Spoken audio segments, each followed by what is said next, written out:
स्वामी, आपके संग रहने पर समय का पता ही नहीं चलता।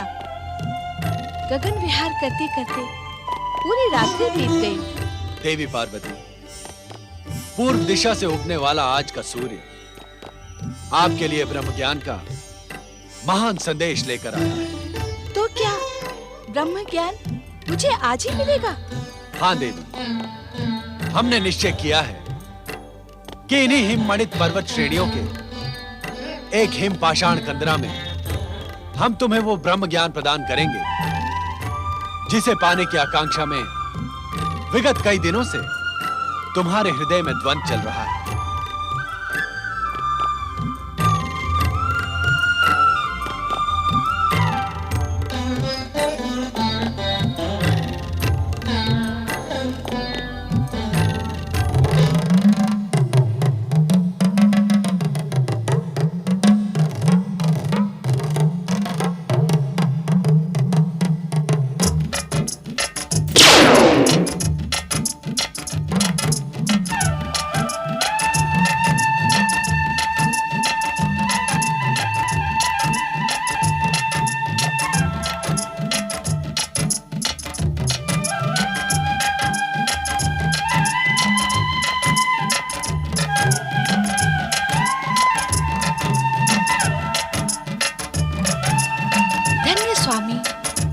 प्रकृति के सुंदर, शांत, मनोरम स्थान को देखकर मेरी आत्मा प्रसन्न हो गई है। देवी पार्वती, ब्रह्म ज्ञान प्राप्त करने के उद्देश्य से तुम जिस गुफा में खड़ी हो, वो प्रकृति के गूढ़तम रहस्य से भी अधिक गूढ़ और रहस्यमयी। इस सुंदर स्थान की ऐसी क्या विशेषता है स्वामी? इस स्थान का रहस्य आज से पूर्व किसी के सामने उल्लेखित नहीं किया गया है।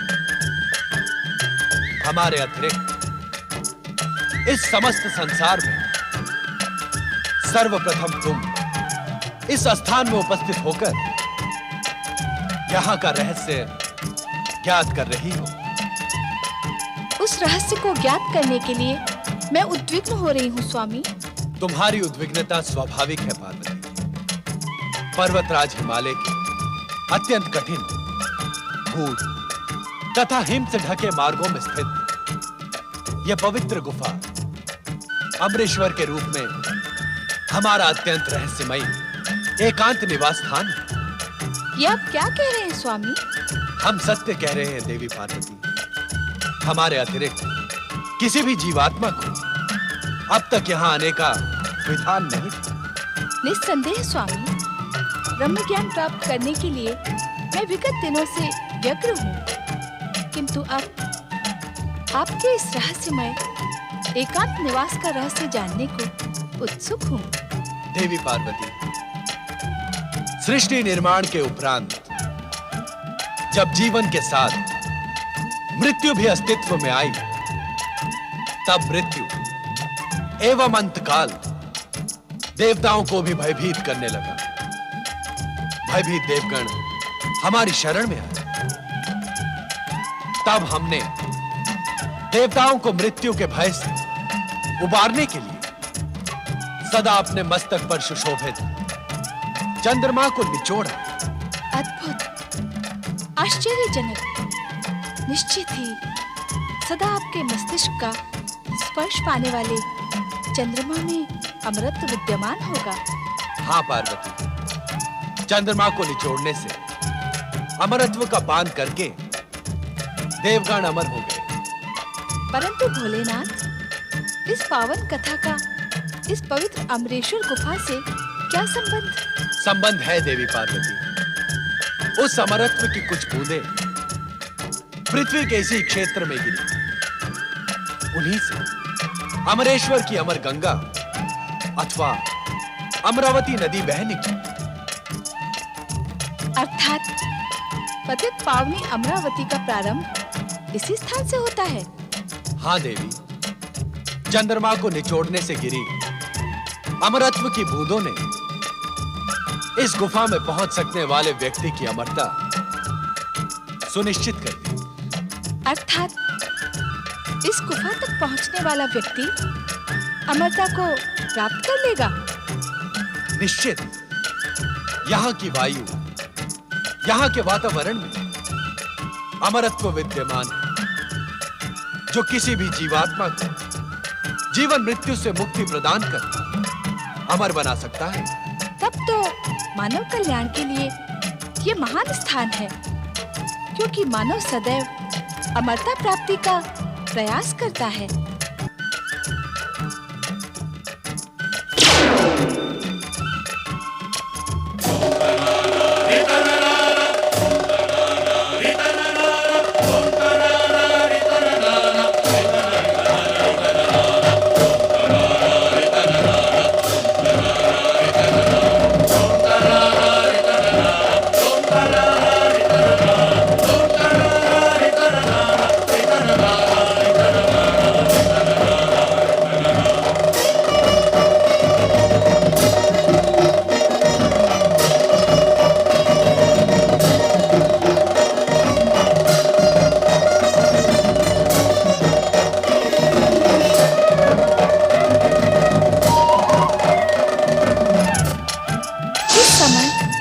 डमरूनाथ क्यों स्वामी? देवी पार्वती, जिस प्रकार इस पवित्र गुफा में आने वाला जीव अमर हो सकता है, उसी प्रकार किसी भी जीव के कानों में दिव्य ब्रह्म ज्ञान पड़ जाने से वो ब्रह्मज्ञानी बन इस सृष्टि की समस्त व्यवस्था को छिन्न भिन्न कर सकता है। किंतु डमरूनाथ से क्या होगा? इस डमरूनाथ के भीषण स्वर से इस गुफा के आसपास रहने वाले जीव जंतु दूर भाग जाएंगे। क्या जीवन यहाँ भी है स्वामी? आश्चर्य है कि यह प्रश्न हमसे पर्वत नंदिनी पार्वती पूछ रही है। देवी, जीवित रहने की आकांक्षा जीवात्मा को कहां-कहां ले जाती है, यह जानकर आपको अपार आश्चर्य होगा। आश्चर्य तो मुझे इस गुफा को देखकर भी हो रहा है स्वामी। हम इसी आश्चर्यचकित करने वाले स्थान पर आपको ब्रह्म ज्ञान का अमर संदेश प्रदान करेंगे। इसी कारण भविष्य में यह गुफा अमरनाथ धाम के रूप में प्रसिद्ध होगी। जय अमरनाथ धाम। आज हमारे प्रिय मास श्रावण की पूर्णिमा है। आज के दिन जो श्रद्धालु शिव भक्त हमारी प्रेरणा प्राप्त कर यहाँ हमारे प्रतीक शिवलिंग के दर्शन करेगा, उसे अमरता के साथ ही साथ वैसा ही दिव्य ज्ञान प्राप्त होगा जैसा अब हम तुम्हें प्रदान करेंगे। अर्थात क्या अब प्रत्येक वर्ष श्रावण पूर्णिमा पर यहाँ आपका प्रतीक पूर्ण हिम शिवलिंग अवतरित होगा? हाँ देवी, आज से प्रत्येक वर्ष श्रावण माह में चंद्रमा के बढ़ने के साथ ही साथ मेरा प्रतीक हिम शिवलिंग अवतरित होकर पूर्णिमा के दिन पूर्ण होगा तथा चंद्रमा के घटने के साथ ही अमावस्या तक मुझ में विलीन हो जाएगा।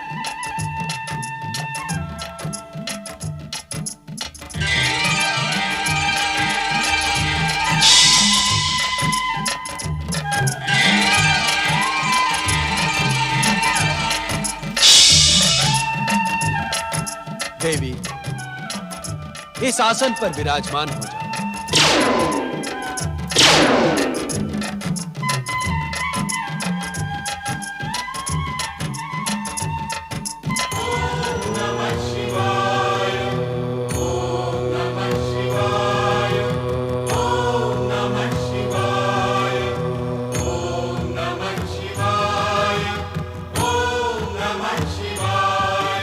ब्रह्म ज्ञान की कथा अत्यंत रहस्यमयी तथा कठिन है।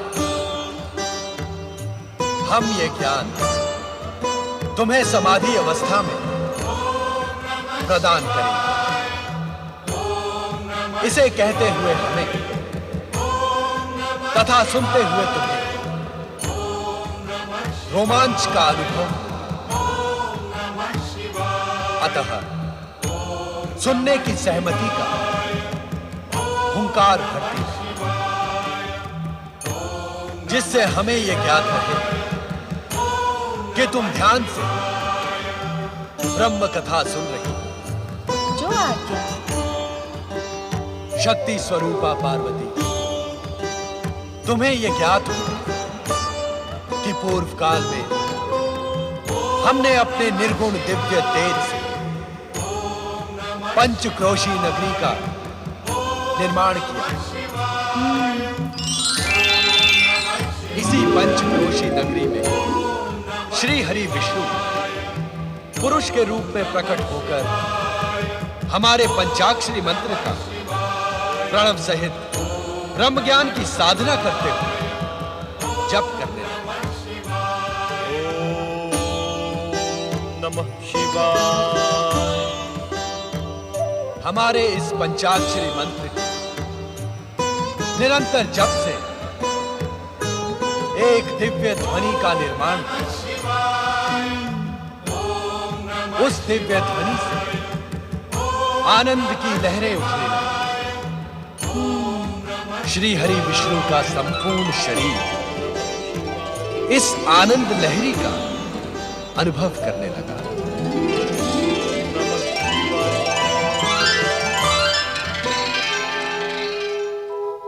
उनके शरीर से पवित्र ओमकारमय ध्वनि निकली।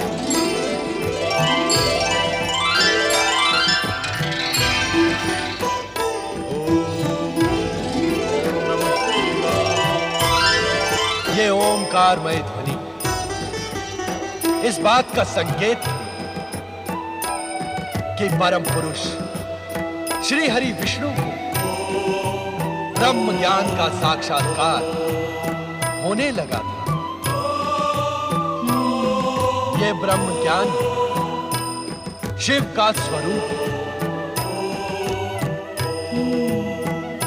जो जीवात्मा मुझ परमात्मा स्वरूप के इस ब्रह्म ज्ञान को अपने हृदय में स्थित देख लेते हैं, वो साक्षात हमें अर्थात शिव तत्व को प्राप्त कर लेते हैं। देवी पार्वती लोक कल्याण तथा निरंतर शिव भक्ति में प्रयत्नशील शुद्ध आत्माओं, निर्मल मन और सात्विक बुद्धि वालों को शीघ्र ही शिव तत्व की प्राप्ति हो जाती है।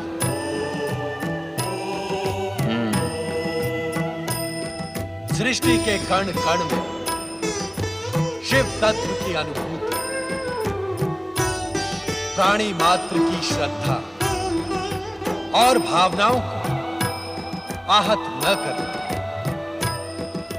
तथा संपूर्ण संसार को शिव की रचना मानने वाली जीवात्माओं को शिव ज्ञान की प्राप्ति होती है।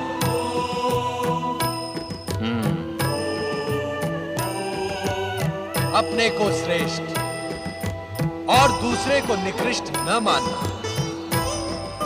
तप, जप और पवित्रता की ओर अग्रसर होने वालों के मार्ग में बाधक न बनने वाली अहंकार रहित जीवात्माओं को शिव भक्ति की प्राप्ति होती है।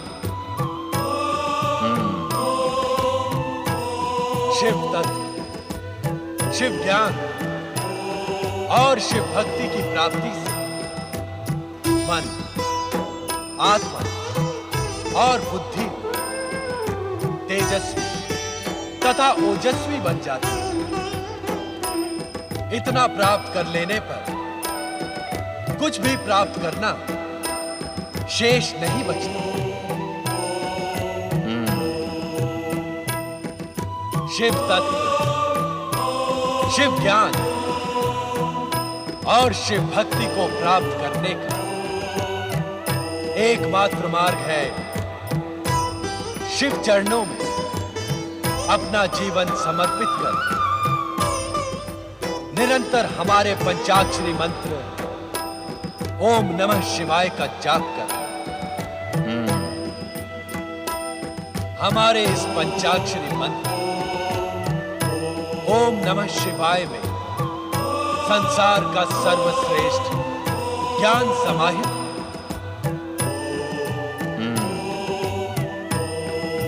ओम अग्र पूजा को समर्पित त्रिदेवों का प्रतीक आदि स्वर।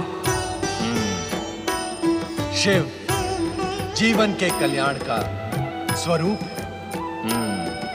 तथा उस कल्याण रूपी शिव स्वरूप नमन ब्रह्म रूपी शिव को प्राप्त करने का सर्वोत्तम उपाय है।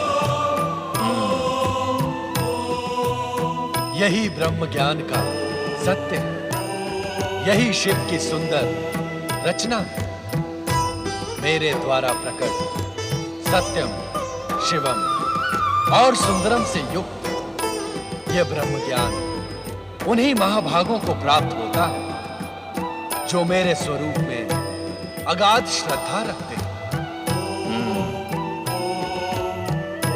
मेरी आज्ञा अनुसार धर्म मार्ग पर चलने वाले प्राणी मेरी ही कृपा से मल एवं माया से मुक्त होकर मेरे परमानंद सच्चिदानंद स्वरूप में लीन हो जाते हैं।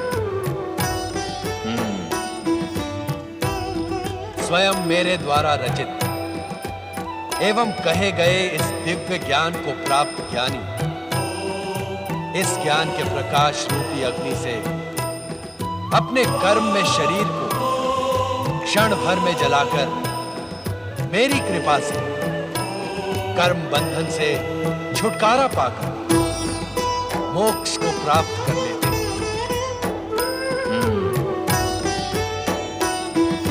तब इस सृष्टि का गोपनीय से गोपनीय रहस्य भी उसके सम्मुख रहस्य नहीं रह जाता, कारण कि वो स्वयं शिव तत्व प्राप्ति का प्रतीक बन जाता है।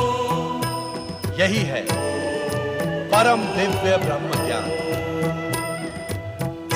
जिसे पाकर तुमने अपनी आत्मा को मुझ परात पर ब्रह्म में समाहित कर दिया है। अब तुम स्वयं शिव तत्व, शिव ज्ञान और शिव भक्ति की प्रतीक हो।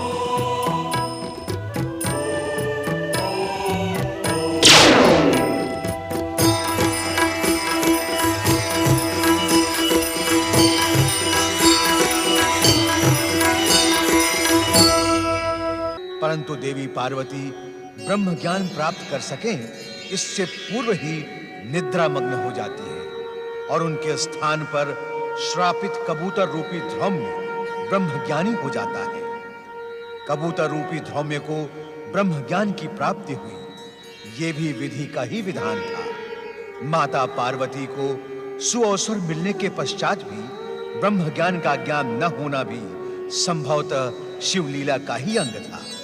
ये भी अटल सत्य ही है कि इस संसार में जो कुछ भी घटित होता है वो महेश्वर शिव की इच्छा से ही होता है। ब्रह्म ज्ञान का ज्ञान देने के पश्चात कल्याणकारी शिव जब हिम शिवलिंग से बाहर पधारे तो देवी पार्वती को निद्रामग्न देखकर चकित रह गए।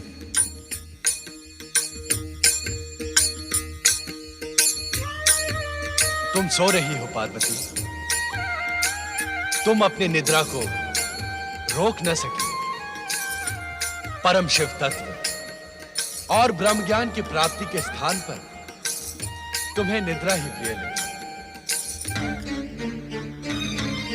आश्चर्य है, हमारे प्रत्येक वचन पर हुंकार कौन भर रहा था?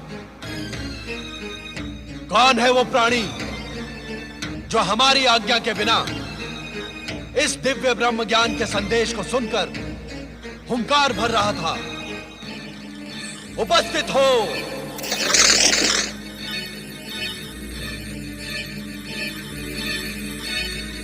महादेव जी, आपकी आज्ञा के बिना तीनों लोकों में एक कण भी इधर से उधर नहीं होता। मुझे आपके डमरूनाद द्वारा इस स्थान पर पहुंचने का संदेश मिला। क्या आपकी इच्छा के बिना कपोत जैसा साधारण प्राणी इस भयानक शीत प्रदेश में एक क्षण में जीवित रह सकता है? इसके उपरांत भी यदि मैंने आपकी आज्ञा का उल्लंघन किया हो तो आप मुझे दंड दें भोलेनाथ। मैं पापी आपके दंड का ही योग्य हूं स्वामी।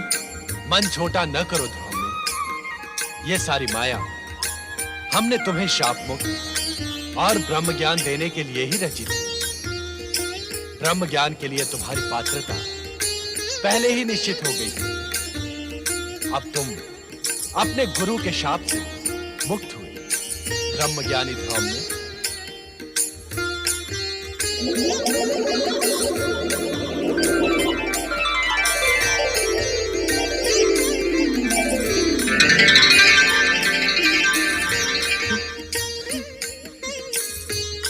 भोलेनाथ, भोलेनाथ, आप कृपा निधान है, दया के सागर हैं। शापग्रस्त धूम्य को कपोत योनि से मुक्ति देने के लिए आपने कितना कष्ट किया है। आप कैलाश से यहाँ आए। जय जय भोले भंडारी, जय शिव शंकर, जय जय शिव शंकर, जय जय शिव शंकर। ये मैं क्या देख रही हूँ? डमरू नाद के उपरांत भी इस गुफा में ये युवा ऋषि कैसे प्रकट हो गए?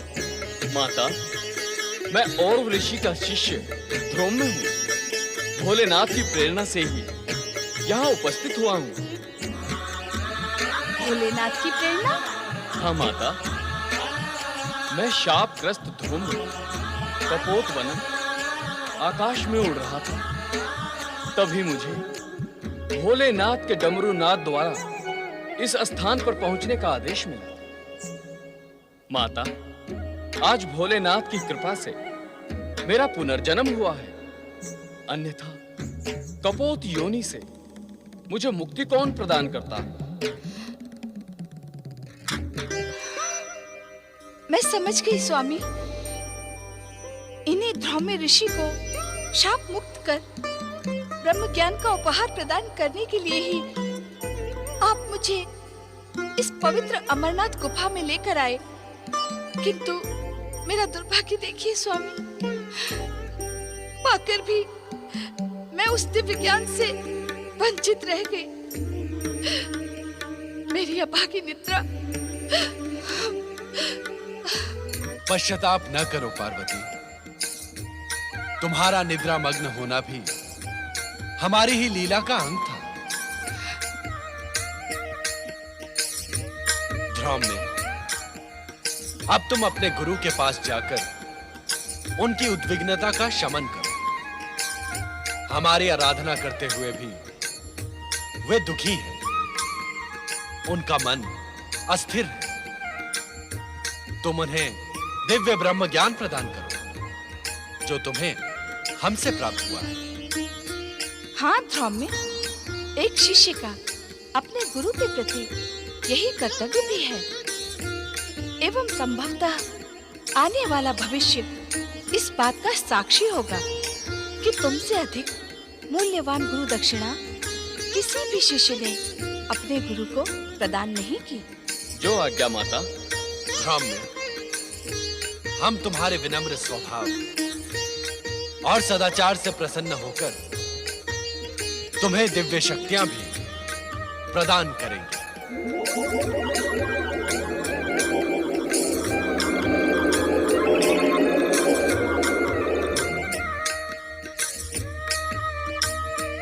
मैं आपकी इस महान कृपा के योग्य नहीं था भोलेनाथ।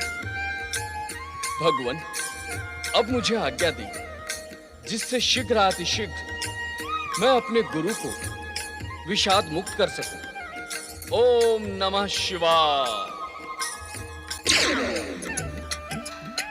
स्वामी, क्या मैं अब भी ब्रह्म ज्ञान से वंचित रहूंगी? धैर्य रखो देवी। समय आने पर इस प्रश्न का उत्तर तुम्हें अवश्य मिल जाएगा।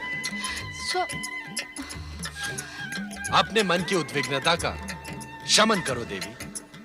तुम्हारे मन में जो प्रश्न जन्म ले रहे हैं उनका निसंकोच उल्लेख करो। स्वामी, ये अमरनाथ गुफा आपके ब्रह्म ज्ञान प्रदान करने से ब्रह्म भूमि बन गई है। इसके शांत तथा आध्यात्मिक वातावरण ने मेरे मन को प्रफुल्लित कर दिया है। स्वामी, अब मेरा मन यहाँ से जाने को उत्सुक नहीं है। क्या हम इस स्थान पर अनिश्चित काल तक निवास नहीं कर सकते? तनिक अपने नंदी तथा अन्य शिव भक्तों के साथ ही उन प्रियजनों की भी चिंता करो पार्वती, जो अपने समस्याओं के समाधान के लिए हमारी शरण में कैलाश पहुंचते हैं। हमें कैलाश पर ना पाकर सभी भक्त एवं प्रियजन भी ब्रह्म ज्ञान के लिए प्रयत्नशील होंगे। इससे उन सबका कल्याण होगा। माँ के हृदय में ममता का ही वास होता है। जो ज्ञान तुम स्वयं प्राप्त न कर सकी, उसे अपने भक्तों को प्राप्त कराने के लिए कितनी ललायत हो तुम। तुम्हारी इच्छा का सम्मान करते हुए हम तब तक यहाँ निवास करेंगे जब तक तुम स्वयं कैलाश जाने की इच्छुक नहीं होती। किंतु क्या स्वामी? हम यहाँ इस रूप में न रहकर हमारे प्रतीक हिम निर्मित शिवलिंग में ज्योति स्वरूप में निवास करेंगे। जो आज्ञा स्वामी।